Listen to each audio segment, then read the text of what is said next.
চেয়েছিলাম, যেটা 32 পাইপ কিংবা 36 পাইপের হবে। কারণ আমাদের পাড়াতে একটা কল ছিল, যেটা মানে 32 পাইপেরই কল ছিল, কিন্তু সেটা খাওয়ার জন্য উপযুক্ত ছিল না।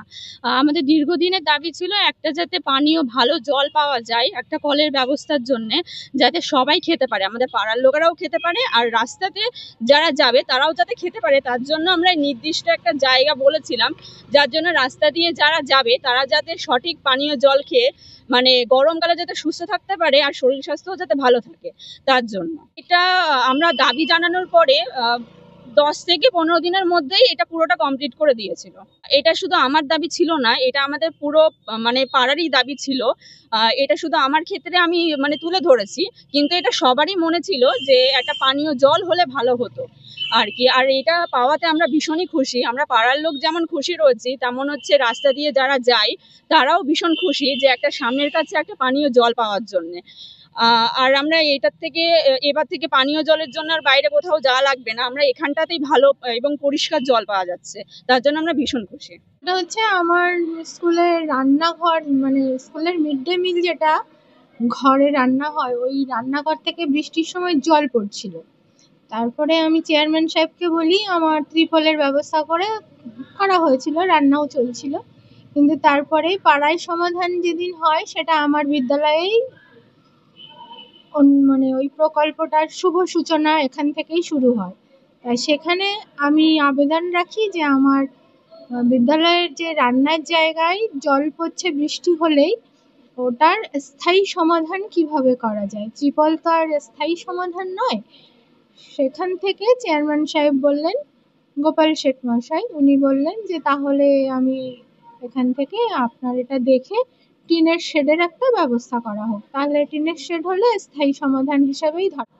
আমাদের পাড়া আমাদের সমাধান যে প্রকল্পটা মুখ্যমন্ত্রীর একটা অভাবনীয় প্রকল্প, এই প্রকল্পে আমরা আমাদের স্কুলে যখন বসেছিল প্রকল্পটা, তখন আমরা একটা অ্যাপ্লিকেশন করেছিলাম এবং সেই অ্যাপ্লিকেশানে সাড়া দিয়ে কাউন্সিলর এবং চেয়ারম্যান আমাদেরকে যথেষ্ট সহযোগিতা করেছেন এবং দ্রুত কল মানে বসিয়েও দিয়েছেন। কিন্তু কলের 80% কাজ সম্পন্ন হয়ে গেছে, 20% কাজ বাকি আছে। সেটা হয়তো হয়েই যেত, কিন্তু যেহেতু আমাদের স্কুলে উচ্চ মাধ্যমিক পরীক্ষা চলছে, এই কারণে কাজটা বাকি আছে।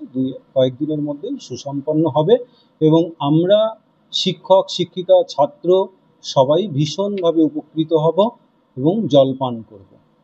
এই জন্য আমরা চেয়ারম্যান, কাউন্সিলর এবং মাননীয় মুখ্যমন্ত্রীকে ধন্যবাদ জানাই। বিশ্ববন্দিত আমার পাড়া আমার সমাধান বাংলার মুখ্যমন্ত্রী মমতা বন্দ্যোপাধ্যায়ের যে প্রকল্প, যে আজকে যে হারে মানুষ প্রতিটা ক্যাম্পে আসছে, আমরা যা আশা করেছিলাম তার থেকে অনেক বেশি আসছে এবং তারা বিভিন্ন 10 লক্ষ টাকা যে দিদি দিয়েছেন প্রত্যেক বুথে, সেই টাকার যেরকম প্রকল্প আছে এবং আশু সমাধানের জন্য মানুষ এই ক্যাম্পে আমাদের কাছে বলছে এবং সঙ্গে সঙ্গে আমরা সেই কাজে আমরা হাত দিয়েছি।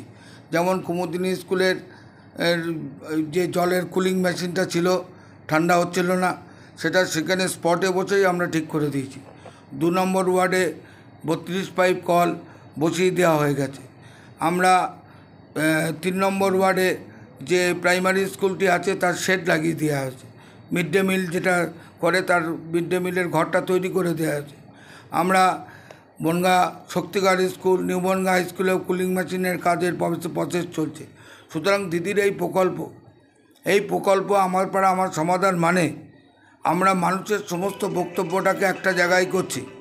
যে কাজগুলো রাস্তার কাজ, ড্রেনের কাজ, সেগুলো যেমন 10 লক্ষ টাকায় আছে, সেগুলো আমরা প্রসেস করছি। আবার এদিকে যেগুলো আশু সমাধান, যেমন 1 নম্বর ওয়ার্ডে বন্যা কবলিত, সেখান থেকে থানার কলেজ ঘাটে যাতায়াতের যে রাস্তা, সে ব্রিজটা আমরা ব্রিজের মতো করে সাঁকো তৈরি করে দিয়েছি। এগুলো আমার পাড়া আমার সমাধান থেকে উঠে এসছে। এছাড়াও মানুষ যেখানে খাবার পাচ্ছে না, জানালে সেখানে খাবার পৌঁছে দিয়েছি।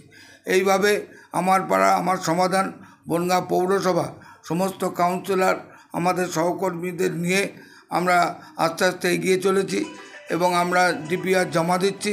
পরবর্তীকালে ডিসেম্বর মাসের মধ্যে সমস্ত কাজ সম্পূর্ণ হবে।